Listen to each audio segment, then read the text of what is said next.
पुणे से एक छोटा सा संबंध मेरा भी है। आज से लगभग 76 वर्ष पूर्व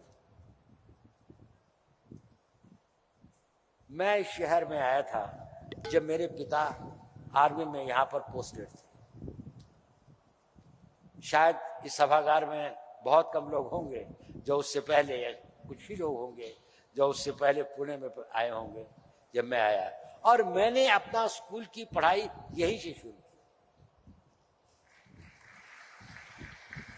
मैं लगभग 1.25 साल 1.5 साल यहाँ रहे। उसके बाद मेरे पिताजी की ट्रांसफर दिल्ली आर्मी हेडक्वार्टर्स में हो गई, लेकिन मैं यहाँ पर रहा वो 1-1.5 साल। बहुत सारी चीजें तो मैं भूल गया, लेकिन 2 चीजें मुझे याद है। एक तो है हर मंगलवार को मेरी माँ का मुझे लेके चतुर्सिंगी देवी के मंदिर में जाना। वो हमारे यहाँ एक तरह की बड़ी मोटी सी रोटी बनाते, उसको रोट कहते हैं, उसको काटते थे, मीठी होती थी उसके अंदर में, उसका भोग चढ़ाते थे और कुछ और चीजों का भोग चढ़ाते, जो घर में आके हम लोग खाते थे तो हमें अच्छा लगता था। उनकी बड़ी आस्था थी। और दूसरी थी कि हमारे स्कूल में एक परंपरा थी कि प्रार्थना के बाद में एक असेंबली होती थी जिसमें कोई वरिष्ठ टीचर कुछ व्याख्यान देते थे 10-15 मिनट के लिए, किसी मोरालिटी के इशू पर, किसी महापुरुष के जीवन पर, विद्यार्थियों के कर्तव्य के, कुछ भी अच्छी बातों पर।